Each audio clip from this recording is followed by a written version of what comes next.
সরকার নিজের ইচ্ছা মতো রিলেটিভ ব্যাকওয়ার্ডনেস, আপেক্ষিক অনগ্রসরতা যারা আছে তাদের মেপে ওবিসিদের বিভিন্ন ক্যাটাগরিতে ভাগ করবে এবং শতাংশ ঠিক করবে। স্যার এতেই স্যার সমস্যা সব থেকে বড় হবে, ওবিসি সম্প্রদায়ের মধ্যে বিভেদ তৈরি হবে এবং এটা একটা রাজনৈতিক হাতিয়ার ছাড়া অন্য কিছু হবে না। কমিশন নিরপেক্ষতা বজায় না রাখলে সরকার যদি রাজনৈতিক স্বার্থ চরিতার্থে ওবিসি ক্যাটাগরি করে তাদের সংরক্ষণের হার বারবার পরিবর্তন করে এবং তাতে কি হবে, সরকারি চাকরির ক্ষেত্রে নিয়োগের প্রক্রিয়াতে কিন্তু সম্পূর্ণ হবে না এবং আইনি চ্যালেঞ্জ হবে। ফলে এই নিয়োগের ক্ষেত্রে এমনি শূন্য পদ বেড়ে যাচ্ছে, সেটা দিলে হবে। স্যার আমরা দেখলাম তড়িঘড়ি তফসিল বা শিডিউলগুলো বাদ দেওয়া হচ্ছে।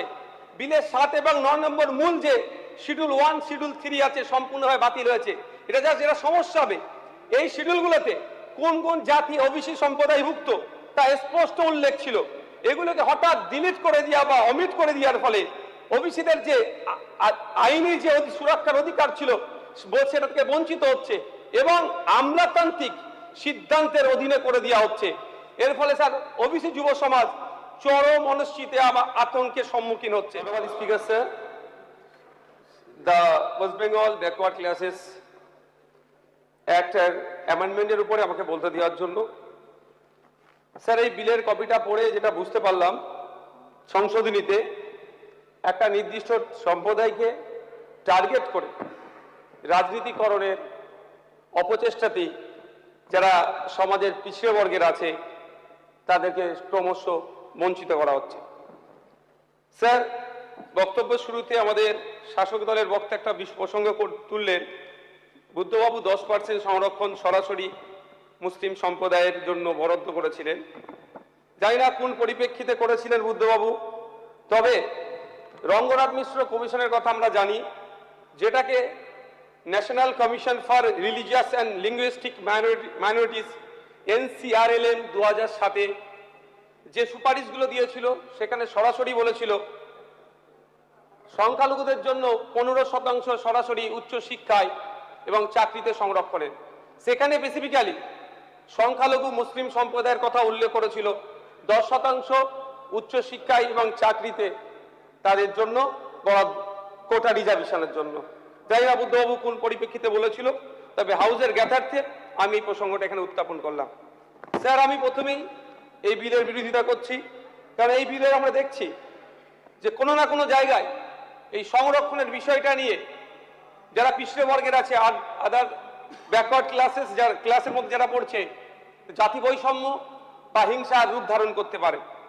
স্যার আমি ইতিপূর্বে এই হাউসে এই ওবিসি নিয়ে চর্চা করতে গিয়ে বলেছি, কোনো মতেই না ওবিসি মুসলিম না ওবিসি হিন্দু বা অন্য যারা ধর্মের আছে ধর্মীয় পরিচয় না দেখে একটা স্বচ্ছতার সাথে সায়েন্টিফিক ওয়েতে কমিশনের অ্যাক্টকে মান্যতা দিয়ে, গাইডলাইনকে মান্যতা দিয়ে তৈরি হোক এবং তার পরিপ্রেক্ষিতে সংরক্ষণের ব্যবস্থা করা হোক। স্যার আমরা ভুলে যাচ্ছি না, ইন্দিরা সাহানি বনাম ভারত সরকারের 1952 সালের মামলা আছে, ঐতিহাসিক রায়, যেখানে স্পষ্টভাবে বলা ছিল 50% মধ্যে সীমাবদ্ধ রাখতে সংরক্ষণ। কিন্তু এই সংরক্ষণ রাখতে কিন্তু ওবিসিদের যে প্রাপ্য অংশ ইচ্ছা মতো এখানে যে কমিয়ে দেওয়া হচ্ছে, এটার আমি স্যার চরম বিরোধিতা করছি। স্যার ওবিসির মন্ডল কমিশনের সুপারিশ ছিল 27% সংরক্ষণে, যে সুপারিশ করেছিল রাজ্যের সংখ্যালঘু জনসংখ্যার অনুপাতে সংরক্ষণ বাড়ানো দরকার, তার পরিবর্তে 17 থেকে নেমে 7-এ পৌঁছে দেওয়া হচ্ছে। স্যার আমরা ভেবেছিলাম 17 আছে 27 হবে, পিছিয়ে বর্গের যারা আছে তাদেরকে মূল স্রোতে নিয়ে আসবে, অবশ্যই সেটা সায়েন্টিফিক ওয়েতে হওয়া দরকার, কিন্তু তার পরিবর্তে দেখছি 10% কমিয়ে দিয়ে আপনার 7% দান করিয়েছে।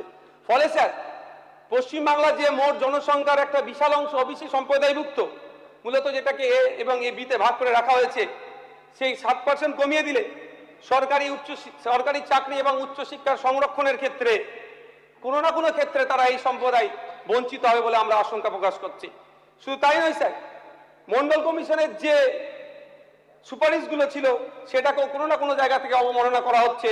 ফলে সোশ্যাল জাস্টিসের ধারণা যেটা আছে সেটাও এক প্রকার ধ্বংস হবে। স্যার শুধু তাই নয়, ল্যাক অফ এম্পিরিক্যাল ডেটার এখানে আমরা অবস্থান দেখতে পাচ্ছি। সুপ্রিম কোর্টের নির্দেশনা অনুযায়ী যে কোনো সংরক্ষণ সীমা পরিবর্তন করতে গেলে নির্দিষ্ট এম্পিরিক্যাল ডেটা বা বিজ্ঞানসম্মত সমীক্ষার প্রয়োজন হয়। রাজ্য সরকার কোন তথ্যের ভিত্তিতে ওবিসি সংরক্ষণের সংকোচনের দিকে হেঁটেছে, এই স্যার বিলেও সেটা উত্থাপন নয়। সেটা কোনো দরকার স্যার? তালিকা অসঙ্গতি, শ্রেণী বিভাগের জটিলতা। স্যার এই বিলের 3 নম্বর ধারায় বলা হয়েছে ওবিসি তালিকা এবং সংজ্ঞা সম্পূর্ণভাবে West Bengal commission for backward classes act 1993 এর উপর ছেড়ে দেওয়া হয়েছে। এবং বিলের 5B-তে বলা হয়েছে সরকার নিজের ইচ্ছা মতো রিলেটিভ ব্যাকওয়ার্ডনেস, আপেক্ষিক অনগ্রসরতা যারা আছে তাদের মেপে ওবিসিদের বিভিন্ন ক্যাটাগরিতে ভাগ করবে এবং শতাংশ ঠিক করবে। স্যার এতেই স্যার সমস্যা সব থেকে বড় হবে, ওবিসি সম্প্রদায়ের মধ্যে বিভেদ তৈরি হবে এবং এটা একটা রাজনৈতিক হাতিয়ার ছাড়া অন্য কিছু হবে না।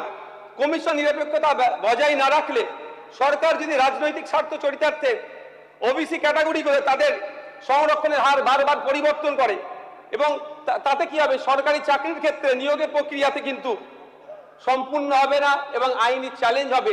ফলে এই নিয়োগের ক্ষেত্রে এমনি শূন্য পদ বেড়ে যাচ্ছে, সেটা ডিলে হবে। স্যার আমরা দেখলাম তড়িঘড়ি তফসিল বা শিডিউলগুলো বাদ দেওয়া হচ্ছে। বিলের 7 এবং 9 নম্বর মূল যে শিডিউল 1, শিডিউল 3 আছে সম্পূর্ণভাবে বাতিল হয়েছে। যেটা সমস্যা হবে, এই শিডিউলগুলোতে কোন কোন জাতি ওবিসি সম্প্রদায়ভুক্ত তা স্পষ্ট উল্লেখ ছিল। এগুলোকে হঠাৎ ডিলিট করে দেওয়া বা অমিট করে দেওয়ার ফলে ওবিসিদের যে আইনি যে সুরক্ষার অধিকার ছিল সেটা থেকে বঞ্চিত হচ্ছে এবং আমলাতান্ত্রিক সিদ্ধান্তের অধীনে করে দেওয়া হচ্ছে। এর ফলে স্যার ওবিসি যুব সমাজ চরম অনিশ্চিতে আতঙ্কের সম্মুখীন হচ্ছে। স্যার আমি এই প্রসঙ্গে বলবো, তামিলনাড়ু এবং কেরালার আমি উদাহরণ দেবো। তামিলনাড়ু স্টেটে স্যার 65% সংরক্ষণ আছে। সেখানে স্যার তামিলনাড়ুতে, যাদেরকে আমরা প্রোগ্রেসিভ হিসাবে দেখি, স্যার তামিলনাড়ু মোট সংরক্ষণের 69%-এর মধ্যে ওবিসি ব্যাকওয়ার্ড ক্লাস বিসি এবং মোস্ট ব্যাকওয়ার্ড ক্লাস এমবিসি আলাদা শ্রেণীতে বিভক্ত করেছে। এই 69% আইনি সংরক্ষণকে আইনি সুবিধা দেওয়ার জন্য 9 শিডিউল অফ কনস্টিটিউশন অফ ইন্ডিয়ার অন্তর্ভুক্ত করেছে তারা। কেরালাতেও স্যার সামাজিক ও শিক্ষাগত পিছিয়ে থাকা বহু সম্প্রদায়কে ওবিসি তালিকার অন্তর্ভুক্ত করেছে। স্যার আমি আশা করব কেরালা এবং তামিলনাড়ুর মডেলটা আমাদের এখানে ফলো করা হোক এবং সংরক্ষণের ক্ষেত্রে কোনো জাত ধর্ম বর্ণের ঊর্ধ্বে গিয়ে নির্দিষ্ট গাইডলাইন মেনে সার্ভে করে তাদেরকে ইনক্লুড করা হোক। স্যার পরিশেষে আমি একটা কথাই বলবো যে স্যার সামাজিক ন্যায়ের নামে যদি রাজনৈতিক সমীকরণই মুখ্য হয়ে ওঠে তবে এই সংশোধনী বিল ইতিহাসে সংস্কার হিসাবে নয়, বরং একটি বিতর্কিত রাজনৈতিক পদক্ষেপ হিসাবে স্মরণীয় হয়ে থাকবে।